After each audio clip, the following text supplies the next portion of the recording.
চট্টগ্রামের আনোয়ারা উপজেলার বৈরাগ ইউনিয়নের বাদুলপুর গ্রামে ভয়াবহ পাহাড় ধসের ঝুঁকিতে রয়েছে অন্তত ১৭০টি পরিবার। দীর্ঘ ১.৫ যুগ ধরে এসব পরিবার আশ্রয় নিয়েছেন পাহাড়ের পাদদেশে, যেখানে বর্তমানে মাঝারি ও ভারী বর্ষণে যে কোনো মুহূর্তে ঘটতে পারে বড় ধরনের দুর্ঘটনা। ২০০০-এর দশকের শুরুতে বিভিন্ন শিল্প প্রতিষ্ঠান গড়ে ওঠায় উচ্ছেদের শিকার হন এসব পরিবার। কেউ হারিয়েছেন ভিটামাটি, কেউ বা হয়েছেন সম্পূর্ণ নিঃস্ব।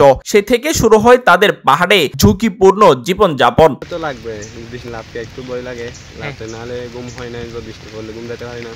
পাহাড়ের জন্য পাহাড়ে নাহলে ভেঙে পড়ে জায়গা স্থানীয়রা জানান, বৃষ্টির মৌসুমে জনপ্রতিনিধিরা এলাকা পরিদর্শনে এলেও বাস্তবে কোনো সমাধান আজও মেলেনি। জীবনের ঝুঁকি নিয়ে বসবাস করছেন তারা। আসলে বাংলে সবসময় আসে, কিন্তু এমনি আসে না। বৃষ্টি বলে একটু আসে, মানে কোন জায়গায় ভাঙছে কোন জায়গায় ভাঙে নাই একটু দেখে আসে। প্রাকৃতিক দুর্যোগে হুমকির মুখে বাদুলপুরার এই পরিবারগুলো আজ সরকারি সহায়তার প্রতীক্ষায়। দ্রুত তাদের নিরাপদ আশ্রয়ে স্থানান্তর না করা হলে ঘটতে পারে বড় ধরনের প্রাণহানি। আনোয়ারা থেকে মহিউদ্দিন মঞ্জুর পাঠানো তথ্যচিত্রে আব্দুর রহমান ইমন, বাংলাধারা, চট্টগ্রাম।